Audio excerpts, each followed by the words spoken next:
নমস্কার বন্ধুরা, ঘরের সাথে ঘরোয়া খাবার চ্যানেলের আমি জয়িতা। সবাইকে স্বাগত জানিয়ে শুরু করছি আজকের নতুন একটা রেসিপি। ঘরে অনেকটা মাখা সন্দেশ ছিল। এটা আমার আহ, শাশুড়ি মা আমাদের দিয়ে গেছে। মাখা সন্দেশ অনেকটাই ছিল। তা একভাবে খেতে খেতে তো অরুচিও ধরে যায়, আবার এদিকে আহ, পাউরুটি ছিল। তা কি করব, একটা চটজলদি একটা মিষ্টি তৈরি করে নিলাম। কি নাম দেব আমি নিজেও ভেবে পাচ্ছি না। তোমরা যদি পারো একটা নামকরণ করে রেখো, আমাকে বলো। তা এইভাবে একটা ছোট্ট বাটি নিয়ে মাঝখানে পাউরুটিগুলো গোল করে কেটে নিচ্ছি। আর বাকিগুলো কিন্তু ফেলবো না, বাকি পাউরুটির টুকরোগুলো এয়ার ফ্রায়ারে দিয়ে ব্রেড ক্রাম্ব করে দেবো। তাহলে আমার কাজে সুবিধা হবে। অনেকগুলোই হবে। আহ, মোটামুটি 10টা পাউরুটি আছে।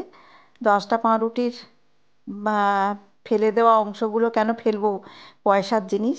মাঝখানের অংশটা নিয়ে নিচ্ছি, বাকি চারধারের অংশগুলো ওই ব্রেড ক্রাম্ব বানিয়ে নেব। যাই হোক, আসল রান্নাটায় আসি।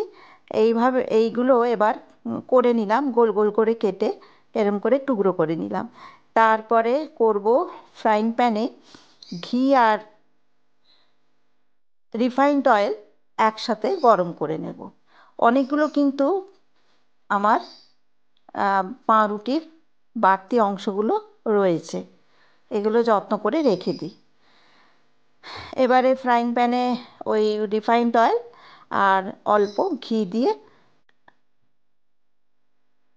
পাউরুটিগুলোকে ভেজে নেব। ঘিটা মেল্ট হয়ে যাক।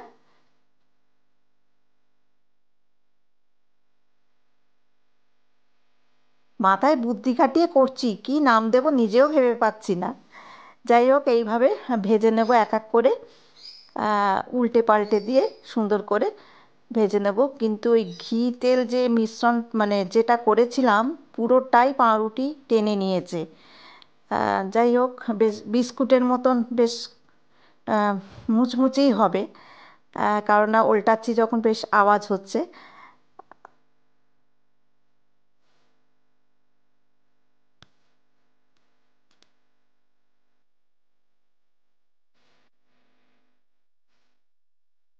এবার অন্য পাত্রে ট্রান্সফার করে নিচ্ছি। ভাজা হয়ে গেছে। ছোট বাড়িতে ছোট বাচ্চা থাকলে এইভাবে চটজলদি, যদি ঘরে সন্দেশ থাকে তাহলে এইভাবে বানানো যায়। আহ, রসগোল্লার রসও ছিল, কিন্তু কুলাবে কিনা জানি না, তাই অল্প করে চিনির রস তৈরি করে নিচ্ছি। এর মধ্যে দিয়ে দিয়েছিলাম আমি জাফরানের কয়েকটা পাতা, পাপড়ি আর কি। আর দিয়েছিলাম ছোট এলাচের গুঁড়ো। তাতে একটুখানি গন্ধও হবে আর একটা সুন্দর রং আসবে। যদিও পাউরুটির গায়ে রং লাগবে না, যেহেতু ভাজা আছে। দেখো কি সুন্দর রংটা এসেছে। একটু চিটচিটে হলে নাবিয়ে নেব এটা। আহ, তারের তার কাটার মতন অবস্থায় করব না। মোটামুটি একটু চিটচিট হবে তখন নাবিয়ে নেব।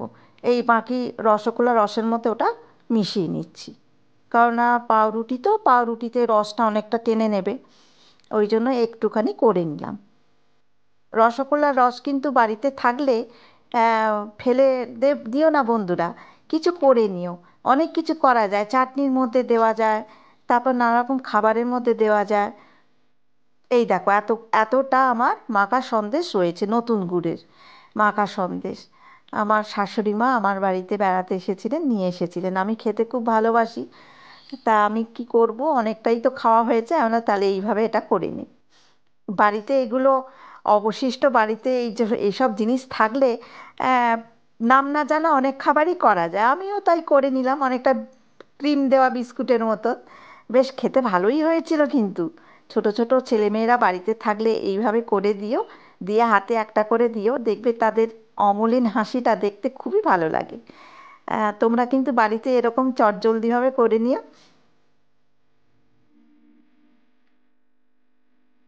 দেখো, ক্রিমের মতন করে দিয়ে দিচ্ছি একদম মাঝখানটা। আর পাউরুটিগুলো পুরো বিস্কুটের মতন হয়ে গেছে। এবার একে একে সব ওই মাঝখানে সন্দেশের পুর দিয়ে তৈরি করে নেব। তাহলে বন্ধুরা বলো, আমার এই উদ্ভট চিন্তার রেসিপি তোমাদের কেমন লাগলো? সত্যি কথা, খুবই হাস্যকর বিষয়, কিন্তু এত ভালো হয়েছিল তাই রেসিপিটা তোমাদের সঙ্গে শেয়ার করলাম। কেমন হয়েছে কিন্তু বলো। তোমরা বাড়িতে না করে খেলে কিন্তু বুঝতে পারবে না। অসাধারণ হয়েছিল, অল্পই হয়েছে কিন্তু খুব সুন্দর হয়েছিল। দেখবে অল্প জিনিস যেন বেশি সুন্দর হয়। যাই হোক, রসটা কিন্তু অনেকটাই হয়ে গেছে। ঠিক আছে, বাকি রসটা বোঁদে আছে, মানে ইনস্ট্যান্ট বোঁদে যেগুলো পাওয়া যায়, ওই বোঁদে করে নেবো ঘরে। হুম, রসের মধ্যে বোঁদে ফেলে ঘি দিয়ে ভেজে নেবো, তারপরে বোঁদে করে নেবো। তা যাই হোক, তোমাদের সঙ্গে অনেক কথাই বললাম, রেসিপি শুধু নয়, বাইরে অনেক কথাই বললাম। তোমরা কিন্তু ঘরে এরকম সন্দেশ থাকলে আর পাউরুটি থাকলে এরমভাবে করে নিও। তাহলে আজকের রেসিপি তোমাদের কেমন লাগলো অবশ্যই কিন্তু বলো। আমার উদ্ভট রেসিপি, খেতে উদ্ভট হলেও নামটা কিন্তু খেতে কিন্তু মন্দ হয়নি, দারুণ হয়েছিল, মুচমুচে আবার রসালো। তাহলে লাইক কমেন্ট আর শেয়ার করে দিও। আর সামান্য কিছু সাবস্ক্রাইবারের জন্য আমার 1K হচ্ছে না, তোমরা একটা সাবস্ক্রাইব করে দিও। তাহলে আজকের মতন টাটা। তোমরা সবাই ভালো থেকো, সুস্থ থেকো। আগামী পর্বে নতুন কোনো রান্না নিয়ে আসবো।